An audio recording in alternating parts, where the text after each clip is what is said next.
events, we're likely more informed than our parents are. Okay, so that's one. We go to school to a normal current event. Should not. Let's hear a reason from the should not side.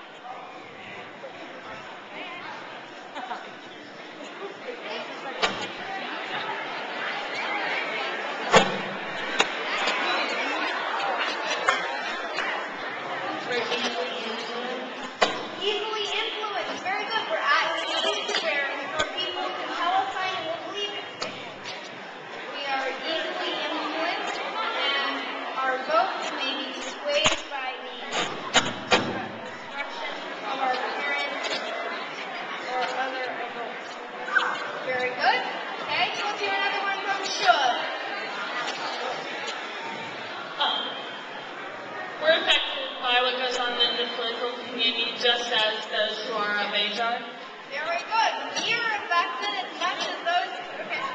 We are affected by the decisions made in the political community just as much as adults are. Great, and another should not.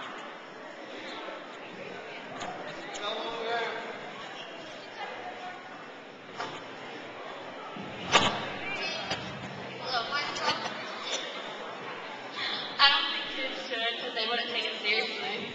They might not take it seriously. Kids might not take their responsibilities in voting seriously and consider it a joke. Okay? So, let's take a look at the reasons we have right now. As far as should goes, kids should have the right to vote because we go to school and so we learn about current events. We're likely more informed than our parents are, who don't have time to go to school and learn about current events. Also, we are affected by the decisions made in the political community just as much as adults are. What about when President Obama says that school should be longer, that there should be more days in the school year? Right? That affects us. Okay? So, as far as kids should not vote goes, kids should not vote because we're easily influenced and our votes may be swayed by the instructions of our parents or other adults. And we should not vote because we might not take our voting responsibility seriously and consider it a joke.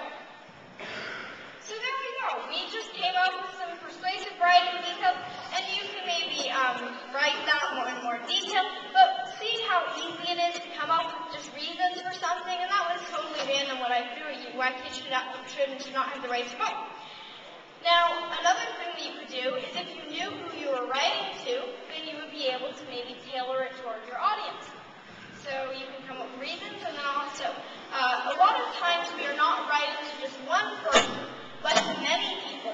For example, when you write a newspaper editorial or the script for a commercial, you might have an audience of millions. It's still important to think about your audience. So what type of person watches this TV station? So let's say it's a TV station that's maybe oriented more towards senior citizens or people above 50 years of age. Then you would maybe tailor what you say. So you can actually make predictions, even if it's not just one person you're writing to, but millions. You can still make predictions. What type of person reads this newspaper? Naturally, you can't predict what every single reader is going to be like, but sometimes you can get a general idea. So, for example, if you were writing an article for a parenting magazine about how beneficial sleepovers are, then you can safely guess that your readers will be, well, parents. It's a parenting magazine. Writing an article for a skateboarding magazine, you can probably assume that most of your readers know something about skateboarding. So you can get away with using some skateboarding lingo that people who are interested in skateboarding would likely understand. So, for example, for skaters, it's an old word, but good for skating our half pipe. Whatever a half pipe is. Now, choosing words that are right for your audience is a part of effectively accomplishing your goal. If your audience doesn't know what you're talking about, they're probably not going to be convinced, right? So, let's say it's your parents who are reading this. Would your parents know what an old board and a half pipe is?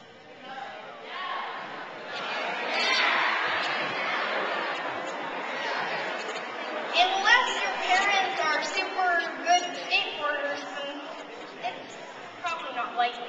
So if you're writing for parents,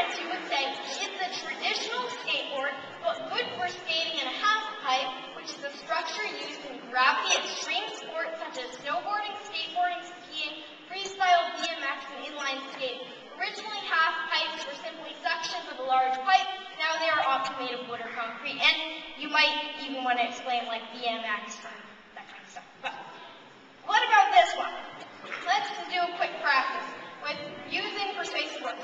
Dear Grandma, I am writing in the hopes that you will take pity on me and consider allowing me to come visit for a while this summer.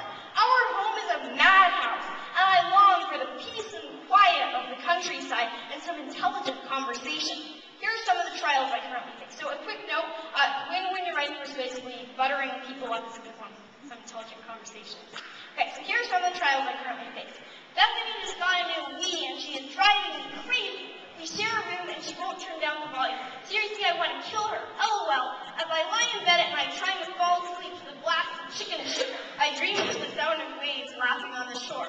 Kendra spends all her time on Facebook.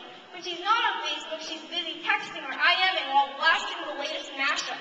What I'm trying to say is that she's not that great of company anymore. I prefer someone I could actually talk to, like you. I hope you'll consider my pleas. TTYL.